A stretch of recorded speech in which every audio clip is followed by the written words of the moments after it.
जय हिंद दोस्तों, मेरा नाम है वेदसिरा त्रिवेदी और आज हम लोग अपने अकाउंटिंग कॉन्सेप्ट के सेशन को आगे बढ़ाते हुए इसमें तीसरे और चौथे नंबर के अकाउंटिंग कॉन्सेप्ट को पढ़ने वाले हैं। तो तीसरे नंबर पर जो हमारा अकाउंटिंग कॉन्सेप्ट है उसे कहते हैं going concern concept. Going concern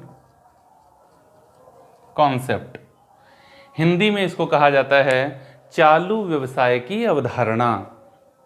अभी ये क्या बताती है हमको चालू व्यवसाय की अवधारणा? हाँ, इसको जाने भैया मेरे, इसको देखें कि कैसे इसका यूज होता है व्यवसाय में। तो इसके लिए पहले एक उदाहरण देखते हैं। जब किसी व्यक्ति का जन्म होता है, किसी बच्चे का जन्म होता है, तो खूब खुशियां मनाई जाती हैं।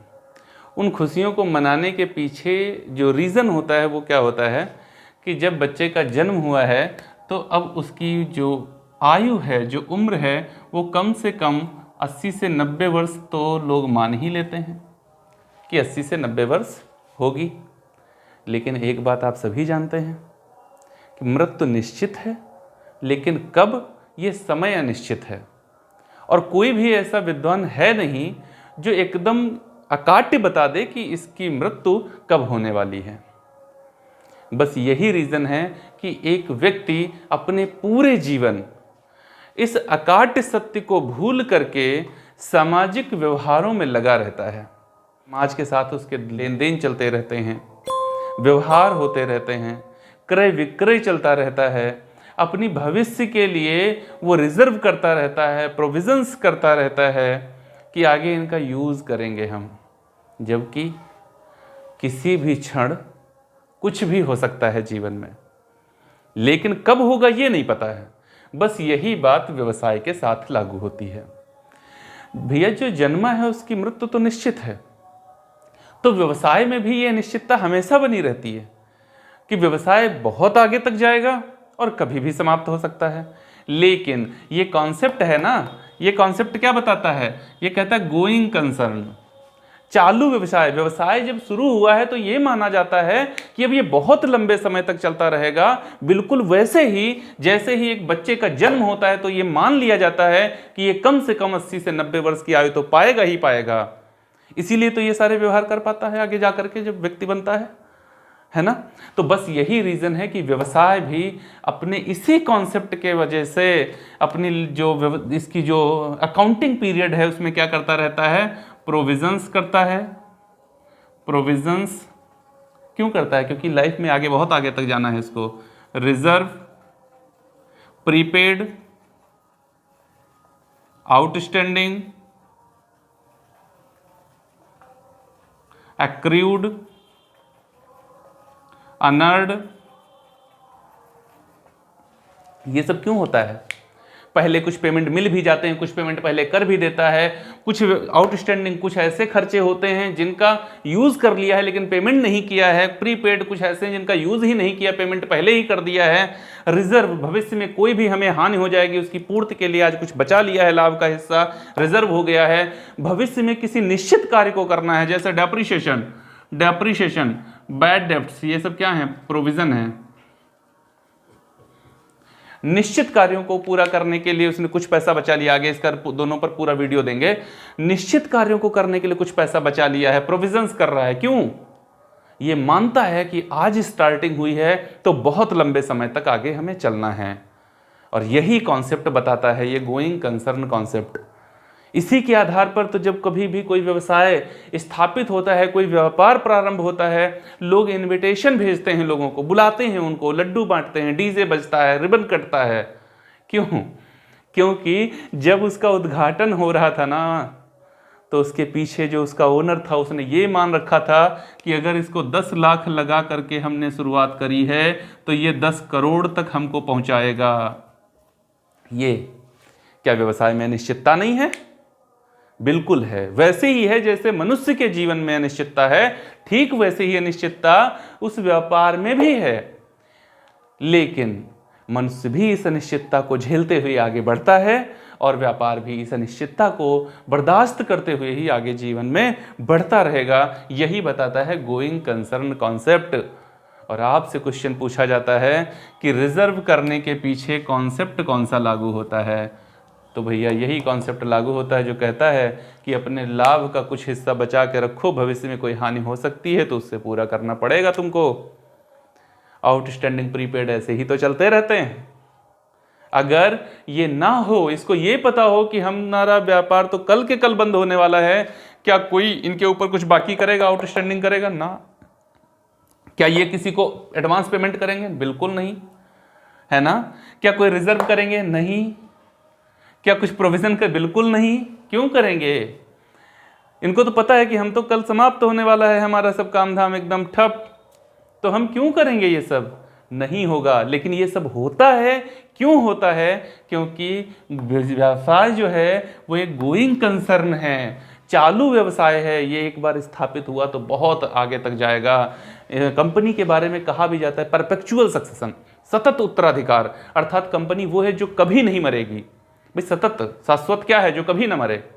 तो कंपनी और व्यवसाय के क्षेत्र के लिए यही तो कहा जाता है कि इनका परपेचुअल सक्सेशन है, सतत उत्तराधिकार है। एक बार बने तो बहुत लंबे समय तक चलेंगे। यही रीजन है कि ये सारी चीजें व्यवसाय अपने यहां करता है। उम्मीद है आपको गोइंग कंसर्न कॉन्सेप्ट समझ में आ गया होगा कि चालू व्यवसाय की अवधारणा बताती क्या है। अरे यही आधारशिला है, यही स्तंभ है जिसको पकड़ के व्यवसाय आगे चलता है। अगर इसको हटा दीजिए तो जीवन में कुछ रह ही नहीं जाएगा व्यवसाय के, है ना। बात समझ में आ रही है? चलिए, तो गोइंग कंसर्न कॉन्सेप्ट उम्मीद है आपको समझ में आ गया होगा। और यदि आपको हमारा वीडियो अच्छा लगता है तो इसे लाइक करना ना भूलें, अपने दोस्तों के साथ इसे साझा जरूर करें यदि आपको ये उचित लगता हो तो। चौथा कॉन्सेप्ट है हमारा मनी मेजरमेंट कॉन्सेप्ट। इसको कहते हैं मुद्रा माप की अवधारणा। इसको हिंदी में क्या कहते हैं? मुद्रा माप की अवधारणा। देखो ये तो कॉन्सेप्ट ने ही बता दिया क्या है। क्या कहता है? मुद्रा माप।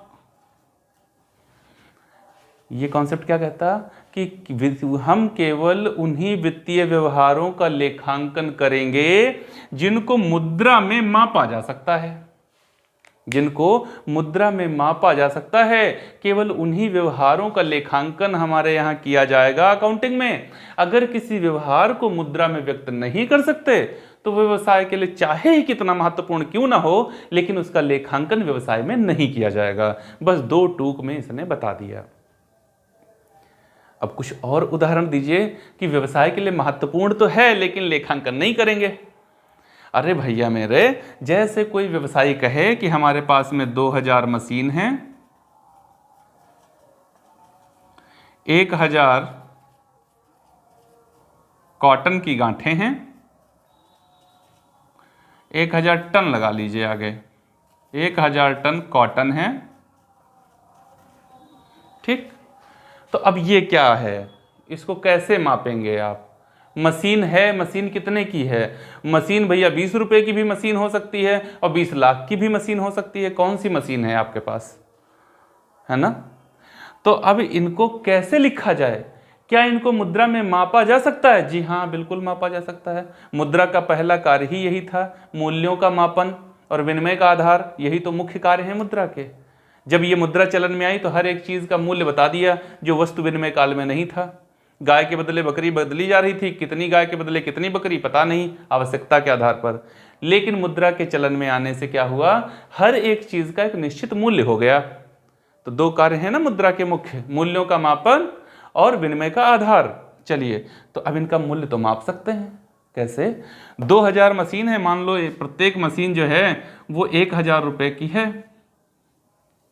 एक नहीं मानो तो भाई 2000, 10,000 मान लो। प्रत्येक मशीन कितने की है? 10,000 की है। अब इसको कन्वर्ट कर सकते हैं हम। 2000 को 10,000 से मल्टीप्लाई दे दीजिए, कितना बन जाएगा? 2 करोड़ हो जाएगा। 2 करोड़ की हो गई मशीनें। अब लिख लेंगे क्यों? क्योंकि 2000 मशीनों को हम मुद्रा में माप सकते हैं। ये 2000 मशीनें एवरेज 10,000 की एक है तो 2 करोड़ की हो गई, लिख लेंगे। 1000 टन कॉटन है, 1 टन कॉटन 1000 का आ रहा है। अब इस पर प्रश्न चिन्ह मत लगाना किसी तरह, ऐसा नहीं हो सकता है, बहुत महंगा आता है। अब 1000 कह दिया है तो कह दिया है। 1000 टन कॉटन 1000 रुपये पर टन है, मल्टीप्लाई दे दीजिए, कितना हो जाएगा? 10 लाख हो जाएगा। लेखांकन कर सकते हैं इसका, माप लिए इसको, लेकिन जरा आप हमको माप के बताइए। व्यापारी बहुत ईमानदार है, बहुत कर्तव्यनिष्ठ है, बहुत ही कार्यकुशल है। कितने लीटर, कितने किलोमीटर, कितने किलो, इसको मापिए जरा। हो सकता है इसका मापन। ईमानदार है, कितना ईमानदार है? इतना, इतना, कितना ईमानदार होगा? 2 लीटर, 5 लीटर, 10 लीटर, कैसे मापेंगे आप? ईमानदारी को मापा जा सकता है? नहीं। क्वालिटीज का मेजरमेंट नहीं किया जा सकता है। क्वालिटीज को सिर्फ समझा जा सकता है, महसूस किया जा सकता है, उनका मेजरमेंट नहीं किया जा सकता। मुद्रा में उनको नहीं बदल सकते।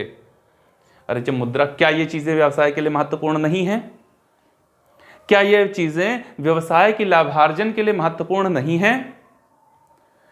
व्यवसाय में प्रबंधक का स्वास्थ्य खराब है, क्या ये चीज व्यवसाय को प्रभावित नहीं करेगी? अरे साहब काहे नहीं करेगी, बिल्कुल करेगी। लेकिन क्या उसके स्वास्थ्य को आप मुद्रा में माप सकते हैं कि इसका स्वास्थ्य खराब हुआ तो इतने रुपए का नुकसान होगा? नहीं। स्वास्थ्य खराब है, नुकसान होगा, कितना नुकसान होगा कुछ नहीं पता है। हमारा जो प्रतिस्पर्धी है उसने कोई नया आविष्कार किया है, उसका नया आविष्कार बहुत अच्छा है, अब कितना अच्छा है उसको मापिए मुद्रा में। अब नहीं माप सकते हैं तो फिर उसका लेखांकन नहीं करेंगे। क्या ये चीजें व्यवसाय के लिए महत्वपूर्ण नहीं हैं? नहीं नहीं, ये चीजें व्यवसाय के लिए महत्वपूर्ण हैं, लेकिन इनको मुद्रा में माप नहीं सकते, इसलिए इनका लेखांकन नहीं करेंगे। और ये कौन कहता है?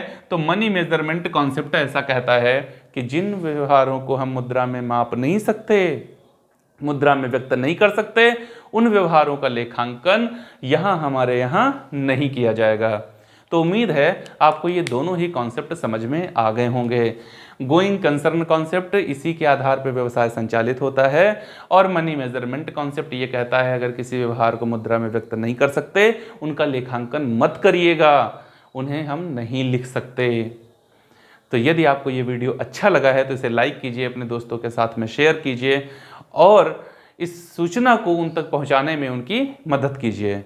वीडियो को पूरा देखने के लिए आप सभी का बहुत बहुत धन्यवाद। जय हिंद दोस्तों।